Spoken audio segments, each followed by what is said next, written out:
Elliot Harper stood at the edge of what seemed impossible. A 100-acre ranch in the rolling hills of Montana, purchased for just $1. The weathered wooden fence stretched endlessly under the blazing noon sun, and the main house sat like a forgotten relic in the distance.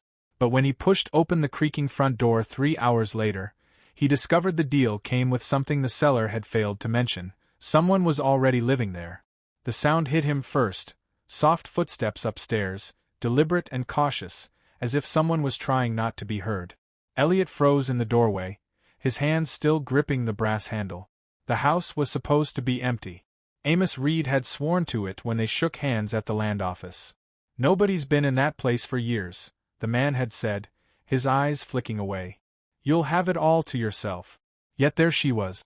A young woman appeared at the top of the wooden staircase, her auburn hair falling loosely around her shoulders, wearing a faded dress that had seen better days. She didn't scream or run. Instead, she looked down at him with an expression not of fear, but of weary acceptance, as if she'd been waiting for this moment. "You must be the new owner," she said, her voice steady despite the situation. "I'm Lila Monroe. I've been taking care of this place." Elliot's mind raced. Taking care of it? For who? And why hadn't Amos mentioned her? He studied her face, searching for deceit, but found only a quiet resilience that reminded him of his own sister during their toughest times. "The seller didn't say anything about anyone living here," he managed. Lila descended the stairs slowly, each step deliberate and graceful. "Amos Reed doesn't know everything about this ranch," she replied. "There are things about this land that go deeper than what's written on any deed." She moved to the window and pulled back the tattered curtain, revealing the vast expanse of Montana's grasslands beyond. "I've been here for 3 years. This place saved my life when I had nowhere else to go. I've kept the roof patched, the well clean, and the fences mended. I suppose you could say we've been taking care of each other." Elliot felt his carefully planned future shifting beneath him. He'd saved every penny for 5 years to buy his own land, to build something that was his alone. This ranch, though run down and abandoned, represented everything he'd dreamed of. But now, standing in this dusty room with this unexpected woman, he realized his $1 purchase had brought him something far more complicated than property.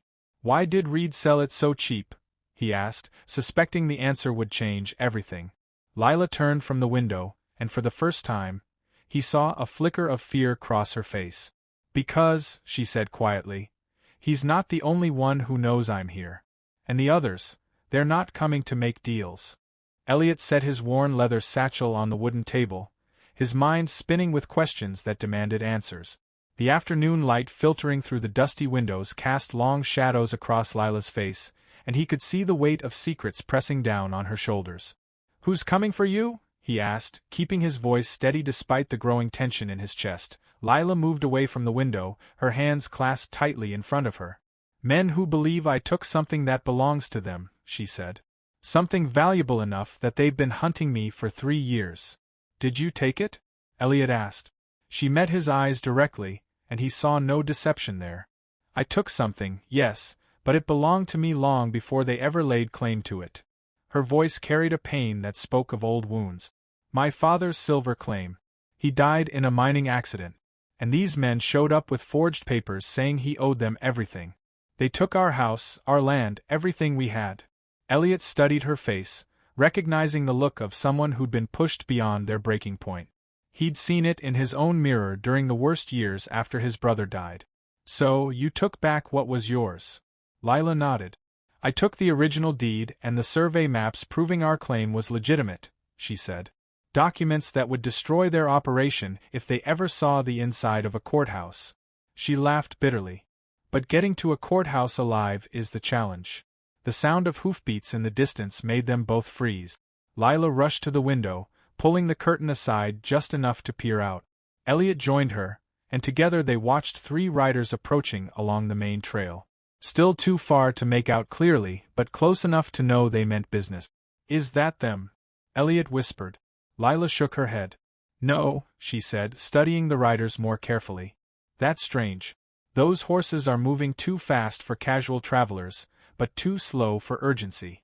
Like they're searching for something." Elliot felt his stomach tighten. He'd bought this ranch to escape complications, to build a simple life on his own terms. But watching those distant figures approach, he realized his $1 investment had pulled him into something far more dangerous than he'd bargained for. "I should go," Lila said suddenly, turning from the window. "I've already brought too much trouble to this place. You don't deserve to get caught up in my problems." "Where would you go?" Elliot asked, though he wasn't sure why he cared. 3 hours ago, he'd never known she existed. She hesitated, and in that moment of uncertainty, he saw the truth. She had nowhere left to run. The riders were getting closer, their intentions unknown but undeniably threatening. "How long before the dangerous ones find you here?" he asked. Lila looked back toward the approaching riders, then met his gaze. "If those men down there are who I think they are," she said quietly, "they already have." The riders drew closer, and Elliot could now make out their faces, hard men with weathered features that spoke of years taking what they wanted. They reined in their horses about 50 yards from the house, close enough to be a threat but far enough to avoid immediate confrontation. "That's Cole Tanner," Lila whispered, her voice tight with recognition. "He works for the Baxter brothers. If he's here, it means they finally tracked me down." Elliot watched as the 3 men spread out in a loose semicircle, effectively blocking the main escape routes from the property. Their movements were practiced, coordinated. These weren't random drifters. They were hunters who'd found their prey. "What exactly did you take from them?" he asked, needing to understand what he was stepping into. Lila moved away from the window and knelt beside a loose floorboard near the fireplace. With quick, efficient movements, she pried it up and reached into the hidden space beneath. When she stood, she held a leather pouch and a rolled bundle of papers. "The deed to the richest silver claim in Montana," she said, unrolling one of the documents and the survey maps showing exactly where the ore runs deepest. "My father spent 10 years mapping every vein, every pocket of silver in those hills. The Baxter brothers killed him for it, then discovered he'd hidden the real documents." Elliot studied the intricate drawings on the map, noting the careful notations and detailed measurements. This wasn't just a claim. It was a treasure map drawn by someone who knew every inch of the land. "This is worth a fortune. Enough to buy half the territory," he said. Lila confirmed with a nod. "And enough to make them hunt me across 3 states. A sharp whistle from outside made them both turn toward the window.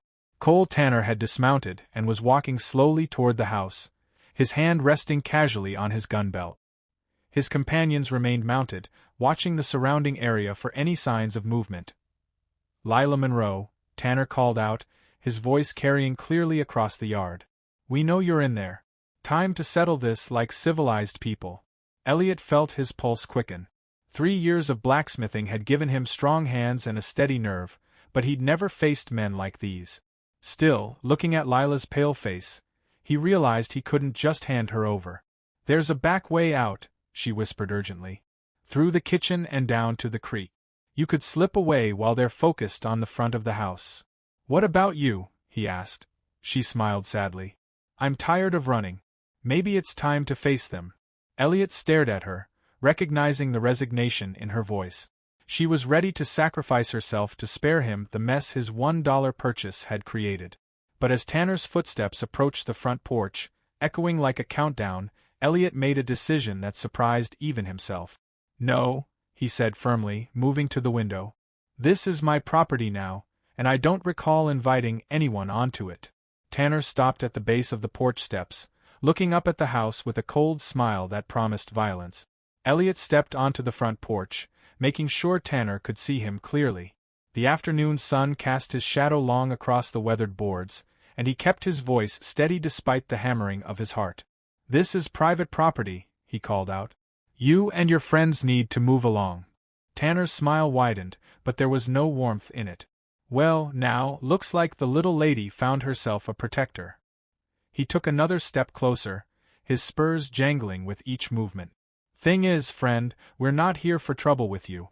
Just need to have a conversation with Miss Monroe about some property that belongs to our employer." "I don't see any legal papers," Elliot replied, noting how Tanner's companions had positioned themselves to cover all angles of approach. "Far as I know, anything on this ranch belongs to me now." Tanner chuckled, a sound like gravel in a tin cup. "Legal papers? That's funny." He gestured toward the house.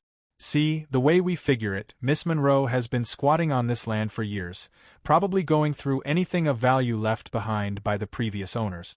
Wouldn't be surprised if she found some items that need to be returned to their rightful owners.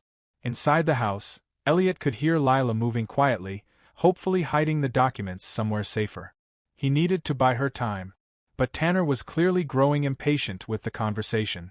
Tell you what, Tanner continued, his hand now resting openly on his gun handle. Why don't you call her out here so we can all discuss this like reasonable folks? No need for anyone to get hurt over a simple misunderstanding. Elliot felt sweat gathering at the base of his neck despite the cooling Montana air. 3 against 1 weren't odds any sensible man would take, especially when he wasn't even sure what he was fighting for. But looking into Tanner's cold eyes, he realized this wasn't about justice or legal claims. These men would take what they wanted, no matter who got hurt. She's not here, Elliot lied, hoping his voice sounded more convincing than it felt. Tanner's expression darkened. Now, that's interesting, because my associate over there with the sharp eyes swears he saw 2 figures in that window not 5 minutes ago. He pointed toward one of the mounted men. Micah's got a talent for noticing details others might miss. The man called Micah tipped his hat mockingly, his rifle resting casually across his saddle but positioned for quick use. Maybe you saw shadows, Elliot suggested. Old houses play tricks with the light. Maybe, Tanner agreed, though his tone suggested he believed nothing of the sort. Or maybe you're protecting someone who's caused my employer considerable financial loss. That kind of loyalty to a stranger might make a man wonder about your own involvement in this situation. The threat was clear now. Tanner was suggesting Elliot might be complicit in whatever theft they were pursuing. It was a clever move, giving him a way out by abandoning Lila or facing the consequences of standing with her. Through the window behind him, Elliot heard the softest creak of floorboards. Lila was still moving inside, and Tanner's sharp-eyed companion would notice any sound that carried. Time's running short, Tanner said, pulling out a pocket watch and making a show of checking it. My patience tends to wear thin when folks aren't being honest with me. The silence stretched between them like a taut rope ready to snap. Elliot could feel Tanner studying his face, searching for cracks in his resolve. Behind him, the house had gone completely quiet, too quiet. Either Lila had found the perfect hiding spot, or she was preparing for something desperate. You know what I think? Tanner said, closing his pocket watch with a sharp click. I think you bought this place knowing exactly what you'd find here. Maybe Miss Monroe promised you a share of what she stole if you helped her stay hidden. You think wrong, Elliot replied, though he had to admit the accusation sounded plausible. I bought this ranch fair and square this morning. First time I've ever set foot on this property. Tanner exchanged glances with his mounted companions, some silent communication passing between them. The man called Micah shifted in his saddle, and Elliot caught the subtle movement of his hand toward his rifle. Here's what's going to happen, Tanner announced, his voice taking on the tone of a man accustomed to being obeyed. You're going to step aside and we're going to search this house. When we find what we're looking for, we'll be on our way. Resist, and you'll be buried on your own property before sunset. Elliot's mouth went dry, but he held his ground. And if I refuse? Tanner's smile returned, colder than before. Then we'll search it anyway, and you won't be around to complain about the mess we make. The front door opened behind Elliot with a soft creak, and he felt his heart stop. Lila stepped out onto the porch, her chin raised defiantly despite the obvious fear in her eyes. She had changed into riding clothes and had a small pack slung over her shoulder. Enough, she said firmly. This man has nothing to do with our business, Tanner. Let's settle this between us. Tanner's expression shifted to one of satisfaction, like a hunter who'd finally cornered his prey. There's the sensible approach. Step down here, Miss Monroe, and we can discuss terms. The terms are simple, Lila replied, staying close to Elliot's side. You let him go, and I'll come with you willingly. No violence, no threats, just me for his safety. Elliot turned to stare at her. You don't have to. Yes, I do, she cut him off softly. You've already done more than anyone had a right to expect. Tanner clapped his hands together once, the sound sharp in the afternoon air. See how easy that was? Now, about those documents you took. What documents? Lila asked, her voice steady. The ones that prove our employer's legitimate claim to the Monroe mine, Tanner said patiently. The papers your father hid before his unfortunate accident. My father died in a cave-in caused by your employer's unsafe mining practices, Lila shot back. There were no documents to hide. Tanner's facade of civility began to crack. Don't play games with me, girl. We know you have them and we know they're here. The only question is whether we tear this place apart board by board to find them. Lila met his gaze steadily, but Elliot could see her hands trembling slightly. Whatever documents she'd shown him were her only leverage, and she was about to lose them. That's when the sound of more approaching riders echoed across the Montana Valley, coming fast from the eastern trail. Tanner spun toward the sound of hoofbeats, his hand instinctively moving to his weapon. The new riders were still distant, but they were coming hard and fast, dust rising in their wake like a brown cloud against the horizon. Micah, Tanner barked to his sharp-eyed companion. How many? The man squinted into the distance, shading his eyes with one hand. 4 riders, maybe 5. Can't make out who they are from here, but they're pushing their horses hard. Tanner's jaw tightened. Could be trouble. He turned back to Lila, his earlier patience completely gone. Change of plans. We're taking you and those documents now before whoever that is decides to complicate things. I told you, I don't have any documents, Lila insisted, but her voice lacked conviction. Search the house, Tanner ordered his men. Tear it apart if you have to. Elliot stepped forward, blocking the porch steps. You're not going anywhere near my house. Tanner's gun cleared its holster so fast Elliot barely saw the movement. The cold metal pressed against his forehead, and he could smell the gun oil and leather from Tanner's gloves. Last chance to be smart about this, Tanner growled. Stand aside, or I'll put you down right here. The approaching riders were closer now, close enough that their individual horses could be distinguished. Elliot could see they were riding in formation, disciplined and purposeful, not random travelers, but men with a mission. Cole Tanner. The shout came from the lead rider, still 200 yards away but closing fast. Step away from those people. Tanner's eyes widened in recognition, and for the first time since he'd arrived, Elliot saw genuine concern cross his features. Damn, he muttered under his breath. Friends of yours? Lila asked, though her tone suggested she already knew the answer. Sheriff Callahan, Tanner replied through gritted teeth. Someone must have sent word ahead. He glanced back at his companions, who were looking increasingly nervous about their exposed position. The riders thundered closer, and Elliot could now make out the distinctive glint of badge metal on the lead rider's vest. A sheriff and his deputies, riding like they meant business. But Tanner's gun was still pressed against Elliot's skull, and his finger was tight on the trigger. This complicates things, Tanner said, more to himself than anyone else. But it doesn't change what needs to happen here. Sheriff Callahan and his men were within shouting distance now, their horses lathered with sweat from the hard ride. The sheriff was a lean man with gray whiskers and the kind of weathered face that spoke of years dealing with situations exactly like this one. Drop your weapons, Callahan called out as his group fanned out in a semicircle around Tanner's men. Nobody needs to die today. Tanner pressed the gun harder against Elliot's forehead. Maybe nobody needs to die, he called back. But that depends on whether you're willing to let justice take its course, Sheriff. Justice? Callahan laughed harshly. Is that what you call hunting down an innocent woman across 3 territories? Tanner's face darkened. That woman is a thief who's been harboring stolen property. We're here on behalf of legitimate business interests to recover what belongs to them. The Baxter brothers' business interests, Sheriff Callahan corrected, his voice dripping with disgust. I've seen enough of their version of justice to know what it looks like. The tension in the air was thick enough to cut with a knife. Tanner's men were outnumbered now, but they still held the advantage of having hostages. Elliot could feel sweat trickling down his back as he tried to remain perfectly still with the gun barrel pressed against his skin. Here's what's going to happen, Tanner announced, his voice carrying across the yard. Miss Monroe and I are going to have a private conversation about those documents.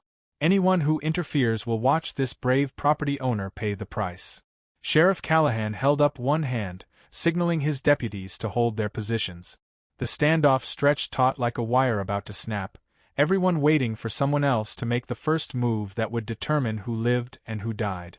Tanner, Sheriff Callahan said carefully, "You're making a mistake here.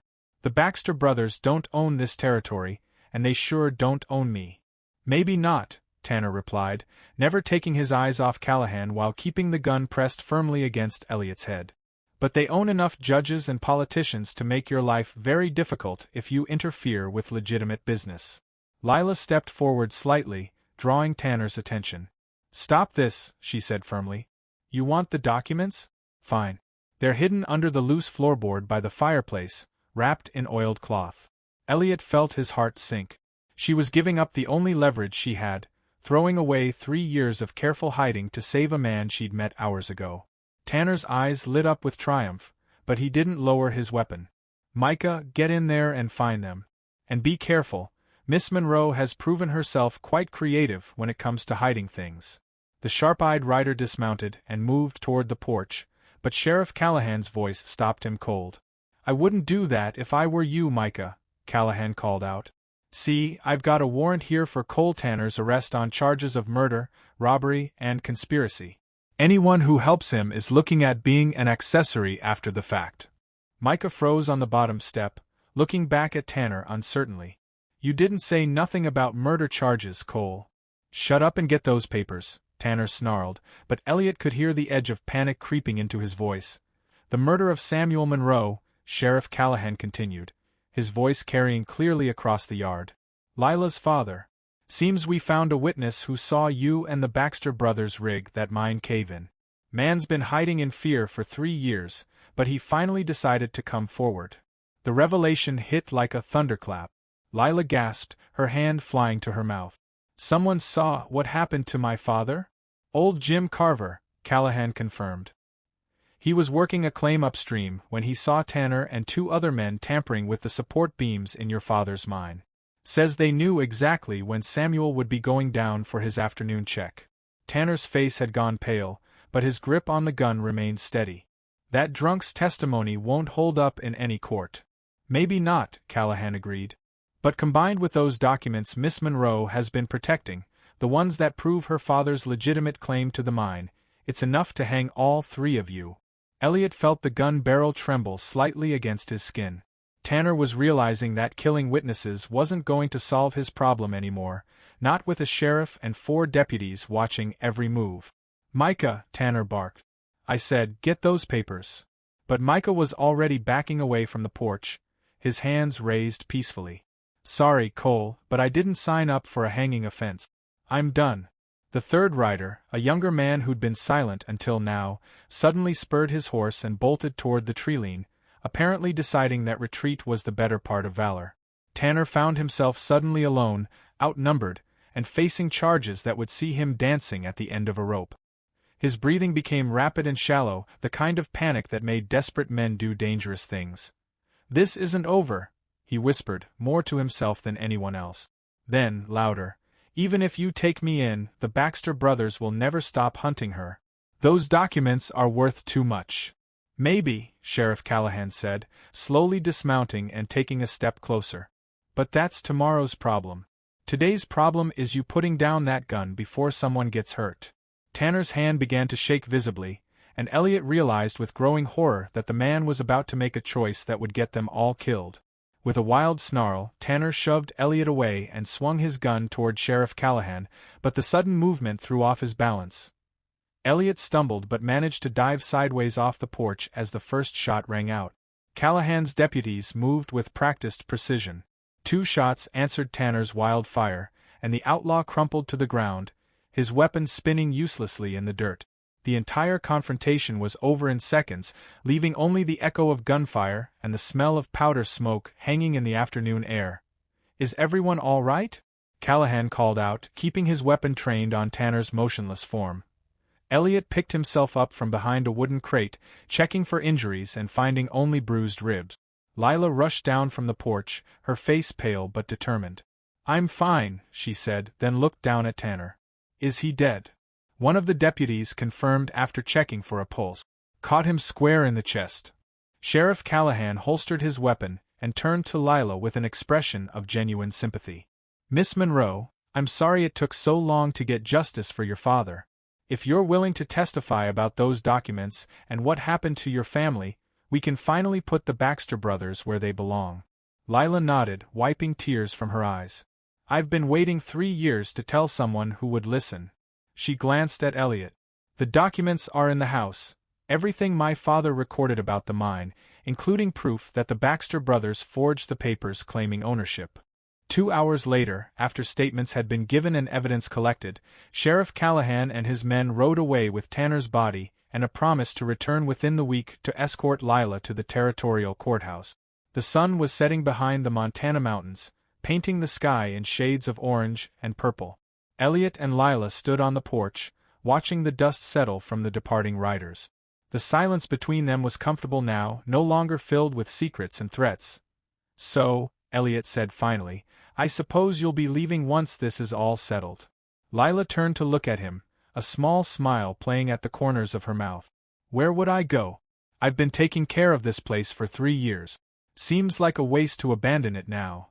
"It's my ranch now," he pointed out, though there was no challenge in his voice. "True," she agreed.